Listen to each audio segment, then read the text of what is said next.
ওমরা বা হজ করতে গিয়েছেন এরকম একজন হাত তুলেন। ওমরা বা হজ করে আসছেন একজন মুরব্বী মানুষ, ওই যে লাল টুপি পরে বসে, তোমার নিয়ে আসো তো ওনাকে।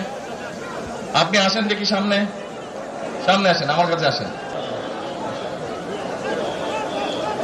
কি নাম আপনার? ওই এইদিকে বলেন। বাড়ি কই? সুনামগঞ্জ।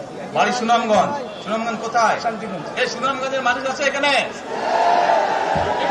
এই লোক আপনাদের মানুষ? আচ্ছা, এখন বলেন কবে গেছিলেন আপনি? হজ না উমরায় গেছিলেন? উমরাতে গেছি 16তে, হজে গেছি 17।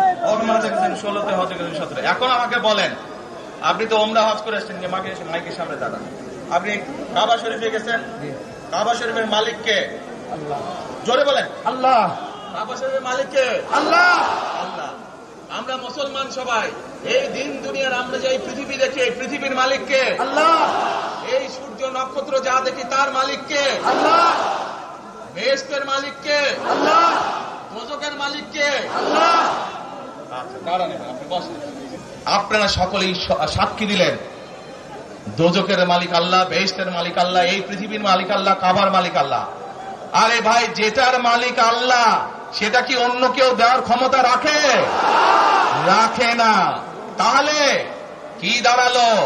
নির্বাচনের আগেই একটি দল এই দিব ওই দিব বলছে, টিকিট দিব বলছে না? যেটার মালিক মানুষ না, সেইটার কথা যদি সে বলে, এক শিরকি করা হচ্ছে, হচ্ছে না? যার মালিক আল্লাহ, যার অধিকার শুধু আল্লাহর একমাত্র, সবকিছুর অধিকার উপরে আল্লাহর অধিকার।